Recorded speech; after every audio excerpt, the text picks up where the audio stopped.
9장까지 읽어보시면 남유다와 주변국이 하나님 앞에서 불순종했을 때 그들을 심판하고 하나님의 회개를 촉구하는 말씀, 그리고 마지막 날에 내가 메시아를 보내겠다는 약속을 말씀을 하시고요. 40장부터 66장까지는 하나님의 회복과 그리고 하나님의 약속과 성취에 대해서 말씀하고 그랬습니다. 그래서 우리가 지금 이사야서를 읽고 있는데 이사야를 읽으면 신과 약을 다 읽는 그런 영적인 기분을 느끼게 됩니다. 오늘 본문에 보면 그러나 이제라는 말이 있어요. But now. 이 단어를 시작하는데 이것은 전과 전혀 다른 시대적인 변화와 상황을 이야기하고 있습니다. 이전까지는 하나님의 음성을 들어도 깨닫지 못하고 일상에서 불과 같은 어려움과 역경이 죄로부터 오는 보응이라는 것을 깨닫지 못했지만 이제부터는 but now, 지금부터는 창조주 하나님께서 새로운 일을 시작하셨다고 말씀하시는 거예요.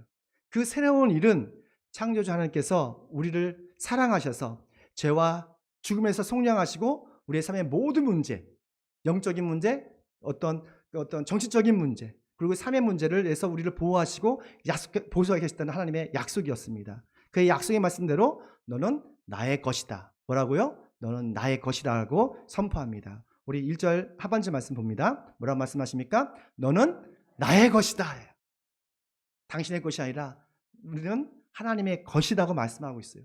창조주 하나님께서 하늘과 땅을 창조하시고 우리를 창조하신 그 창조주 하나님께서 너는 나의 것이다 라고 말씀하셨어요. 이 말씀 속에 담겨져 있는 하나님 아버지의 속마음은, 하나님의 속뜻은 무엇일까? 말씀 통해서 함께 살펴보겠습니다. 함께 있습니다. 우리는 하나님이 지명한 구원받은 자녀입니다. 하나님께서 뭐였다고요? 지명해서 속량한 하나님의 자녀라고 말씀하고 있습니다. 1절 중반절 말씀입니다. 이스라엘아, 너를 지으신 주님께서 말씀하신다. 내가 너를 속량하였으니 두려워하지 말아라. 내가 지명하여 불렀으니 너는 나의 것이다 라고 말해요. 그러니까 너는 나의 것이라고 말씀하실 때 그냥 단순히 우리가 하나님의 소유물 이런 것이 아니라 이 소유물 넘어서 하나님의 속량한 자녀라는 의미예요. 그러니까 물이 변해서 뭐가 됐죠? 포도주가 된 것처럼 우리 전과 지금은 전혀 새로운 존재라고 말하고 있어요. 왜냐하면 하나님께서 여러분을 위해서, 여러분 하나님의 자녀가 삼기 위해서 상상할 수 없는 희생을 치르셨기 때문에 그래요. 내가 너를 속량하였으니, 이 말씀 속에서는 속량이라는 말이 나옵니다. 우리가 속량하다, 구속하다, 구원하다라는 말인데 뜻이 많이 달라요. 이 속량하다는 것과 구원하다는 말은 좀 다른데 이 구원하다, salvation이라고 합니다. 이 salvation은 하나님의 전능하신 손으로 우리 어떤 역경이 있을 때 그냥 우리를 그냥 구원하시는 거예요. 거기에는 하나님의 희생이 없어요. 우리가 홍해바다 아시죠? 홍해바다가 하나님께서 홍해바다를 가르셔서 이집트 군대에서 하나님의 백성들 다 구원하셨잖아요. 그것은 희생이 전혀 없었어요. 그런데 속량은 달라요. 속량이라는 것은 리데미션이라 해요. 거기서는 반드시 희생이 필요해요. 누군가의 큰 희생이 필요한 거예요. 6월절에 어린 양을 잡아서 그 피로 문설주 바른 그 이스라엘 백성들의 가정은 다 구원을 받았잖아요. 이런 것처럼 구속과 속량은 많은 차이가 있어요. 내가 너를 속량했다라는 것은 하나님께서 우리를 지명하기 전에 엄청난 희생을 치르신 거예요. 그 희생은 하나님께서 어린 양 되신 예수님을 십자가의 희생자물로 바치시고 우리의 모든 죄와 죽음에서 우리를 속량하신 것입니다. 그래서 십자가는 하나님과 사람이 만나는, 화해하는 거룩한 공간이고 거룩한 시간이에요. 십자가는 영원한 평화를 의미하는 것입니다. 또한 너는 나의 것이라는 말씀 속에서는 하나님의 특별한 선택과 부르심을 의미하고 있어요. 우리 하나님을 선택한 것이 아니라 하나님께서 먼저 우리를 선택하시고 여러분 한 사람 한 사람을 부르시고 하나님을 믿게 하신 거예요. 주님의 섭리 안에서 보면 우리는 우리 일생을 사는 게 아니라 어떻게 보면 하나님께서 이끄시는 삶을 살고 있습니다. 우리 1절 하반절 말씀 있습니다. 내가 너를 지명하여 불렀으니 너는 나의 것이다 라고 말합니다. 내가 너를 지명했다. 많은 사람들에게서 특별히 너를 선택해서 지명했다. 잘 생각해 봤으면 좋겠어요. 내가 어떻게 하나님 믿게 되었는지. 여러분 어떻게 하나님 믿게 되었습니까? 갑자기 마음에 교회가 되겠다, 예수님 믿어야 되겠다 그런 생각이 들어서 갑자기 교회 갔어요? 아마 그렇지 않을 거예요. 저는 고등학교 때 제 친구가 전도를 했어요. 그래서 감리교회에 가게 됐어요. 어쩌다 보니까 가게 된 거예요. 우연히. 대부분 누군가에 의해서 소개를 받고 교회 가게 돼요. 우연히. 우연처럼 느껴져요. 그래서 당연히 예수님을 믿게 되어지죠. 어떻게 보면 이것이 모든 것이 주님께서 이끌어 주신 거예요. 제가 어떻게 나사렛 교단의 목회자가 됐을까요? 저는 원래 감리교 출신이거든요. 그리고 선교를 갔다가 저 기도원에서 열심히 기도했던 그런 장로적인 그런 베이스를 갖고 있어요.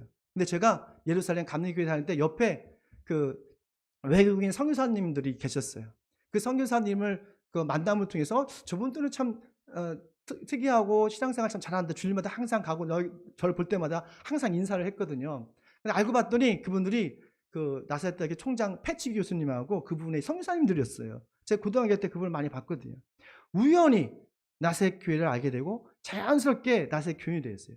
이것은 사실은 우연을 가정한 하나님이 이끌어 주신, 하나님께서 이끌어 주시는 거예요.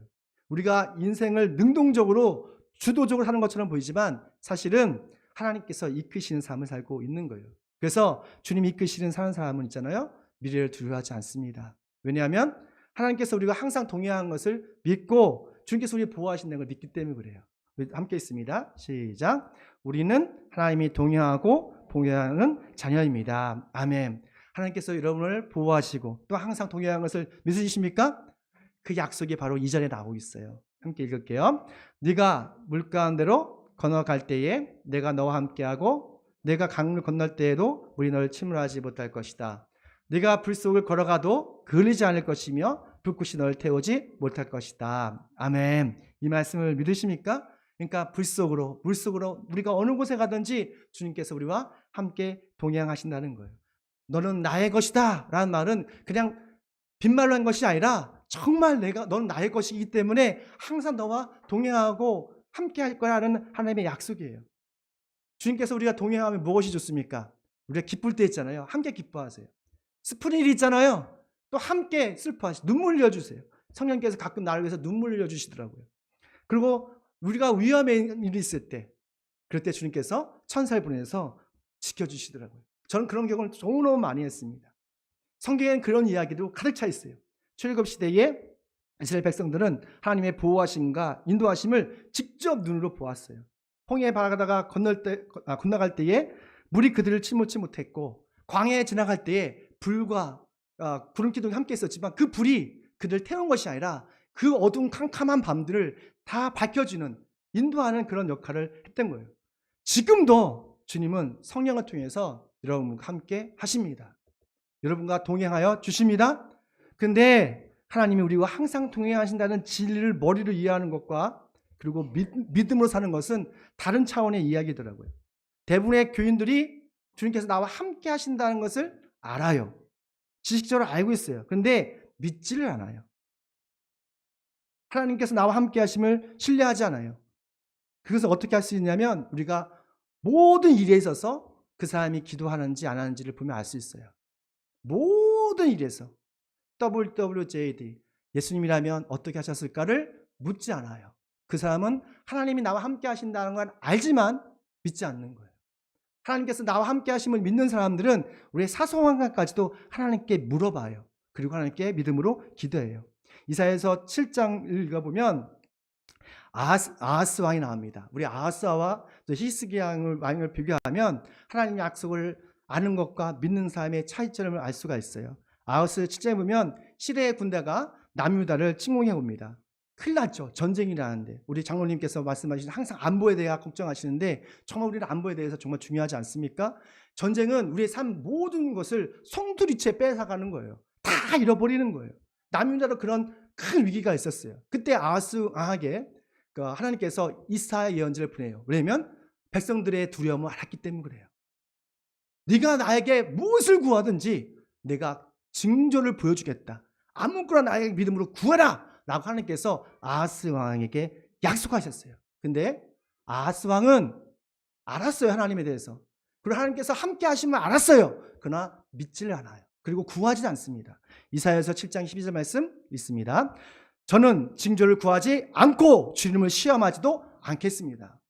대단한 믿음이 있는 사람 같죠? 대단하게 하나님을 유로한 것 같죠? 사실은요, 아하스 왕은 믿음이 없는 거예요.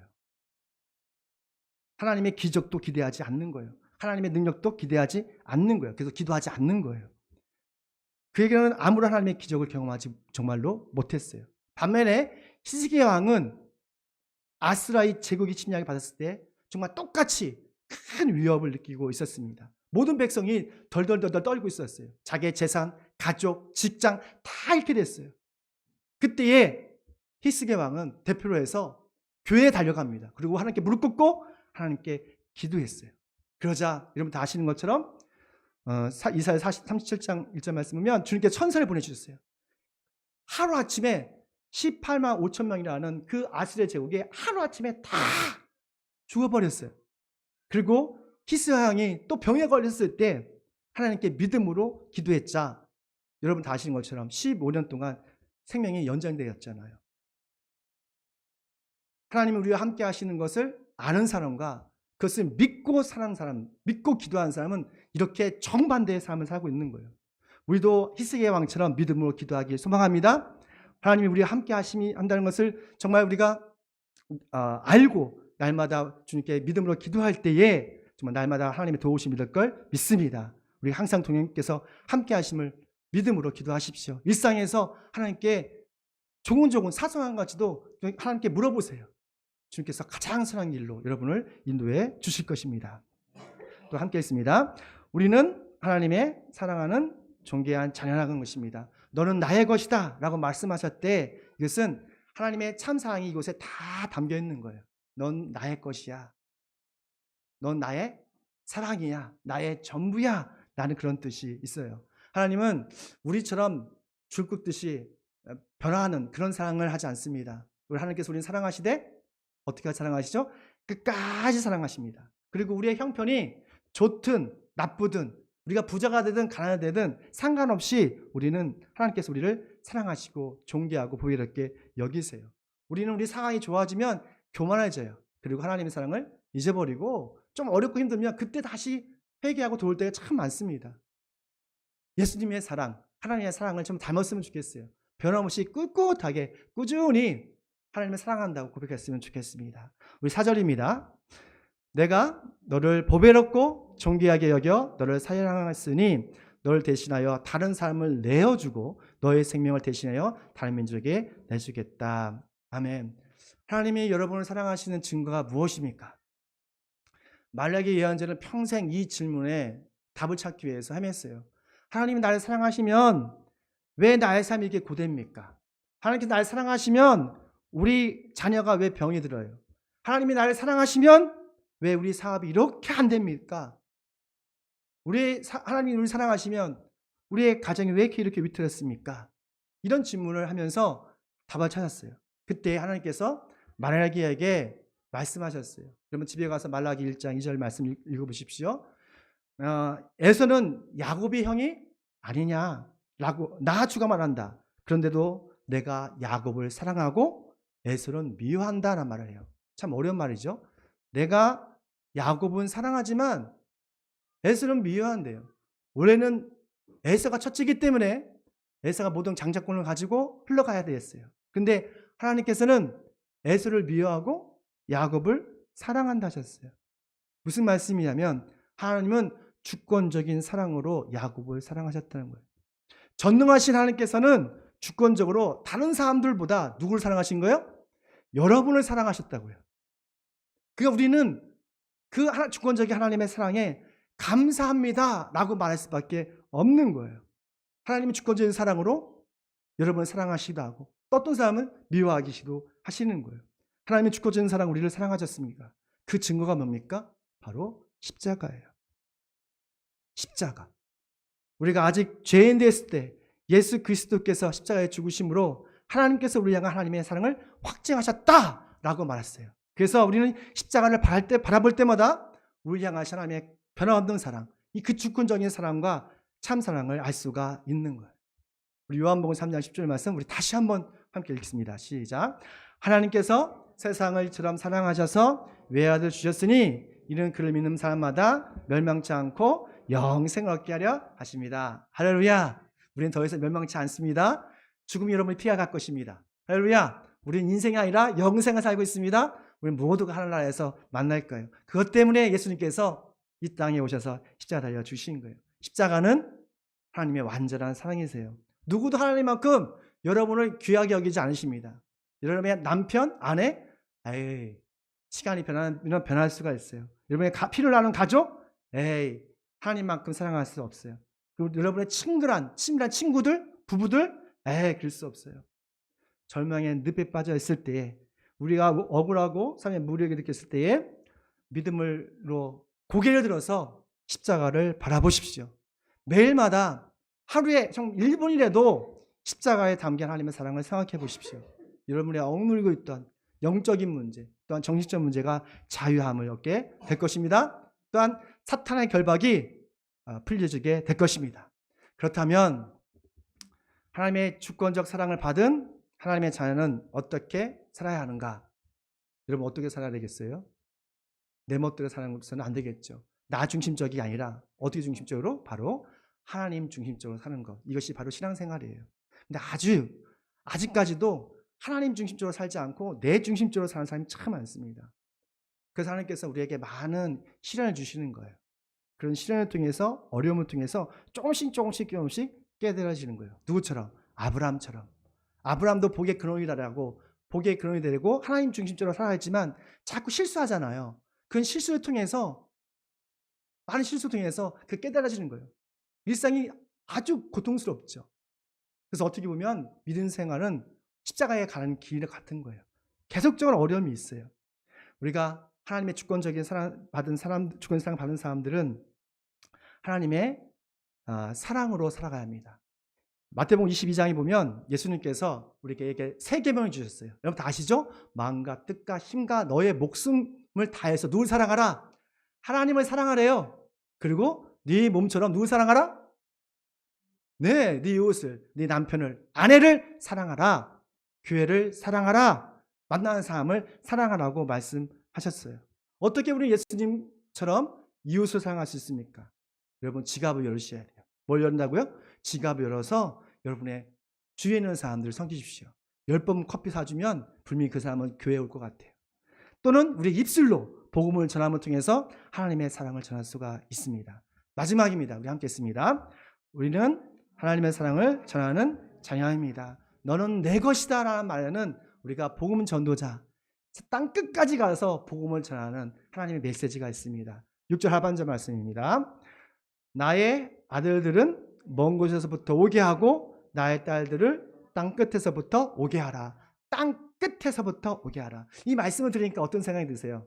예수님께서 하늘로 승천하실 때에 제자들에게 하신 말씀이 생각나지 않습니까? 사도행전 1장 8절 말씀이잖아요. 그러나 성령이 내리시면 너희가 능력을 받고 예루살렘과 유다와 사마리아와 땅끝까지 이르러, 어디까지요? 땅끝. 우리가 갈 수 있는 그 끝까지 가서 나의 증인이 되라. 부활의 증인이 되라고 말씀하셨잖아요. 그래서 하나님의 사랑으로 산다는 것은 바로 하나님의 자녀의 책임으로 산다는 거예요. 그것은 바로 복음 전도입니다. 주님께서 우리에게 좋은 가정을 주셨어요. 제가 보기에는 여러분은 참 좋은 가정에 태어나신 것 같아요. 북한에 안 태어난 게 얼마나 감사합니까? 여러분 좋은 가정, 또 좋은 집에 태어났잖아요. 또 직장도 있잖아요. 좋은 나라에서 태어났잖아요. 그래서 단지 우리가 잘 먹고 잘 살려고 주신 것을 넘어서 하나님의 복음 전도자로서 살라고 주님께 주신 선물입니다. 복음 전도는 믿음의 열매예요. 주님께서는 우리가 믿음의 열매를 많이 맺기를 원하세요. 이런 열매가 있습니까? 무화과 나무에 잎은 무성한데 열매가 없어서 저주를 받았잖아요. 우리가 열매 맺는 그리스도인이 됐으면 좋겠습니다. 그래서 올해 2023년에는 정말로 열매 맺는 사람들, 주님께서 주님 앞에서 부끄럽지 않았으면 좋겠어요. 그래서 한 명이라도 두 명이라도 우리가 전도하고 마음에 품고 그들에게 많은 것을 않지만 그래도 우리가 그들을 섬겨줌을 통해서 감동을 주고 주님의 사랑을 베풀 때 그들이 감동을 받아서 주님께 오지 않을까라는 생각을 합니다. 복음 전도는 쉽지 않습니다. 그럼에도 불구하고 우리는 하나님께 맡겨주신 사명을 포기할 수가 없어요. 우리는 직접적으로 간접적으로 복음을 전할 수 있어요. 우리가 간접적으로 교회 컴패션 사역이라든지 선교 사역에 동참할 수 있어요. 그리고 직접적으로 우리가 주변에 있는 일상에서 복음을 증거할 수가 있어요. 그리고 주위에 있는 사람에게 좀 부재할 수도 있어요. 좀 하나님의 큰 사랑을 받은 보배롭고 존귀한 하나님의 자녀로서 예수님처럼 선교 역사를 살기를 소망합니다. 그래서 하나님의 꿈을 이루는 정말 하나님의 귀한 자녀 되시길 축원합니다. 말씀 베드로전서 2장 9절 말씀 읽고 마치겠습니다. 그러나 여러분은 택하신 받은 족속이요 왕과 같은 제사장이요 거룩한 민족이요 하나님의 소유된 백성입니다. 그래서 여러분을 어둠에 불러내는 자기의 놀라운 빛 가운데로 인도하신 분의 업적을 여러분이 선포하는 것입니다. 여러분을 구원하신 그 예수 그리스도의 사랑을 여러분 선포하십시오. 기도하겠습니다. 창조주 구원의 하나님을 찬양합니다. 특별히 우리를 많은 사람들 위해서 지명하셔서 주권적으로 우리를 사랑해 주시니 감사합니다.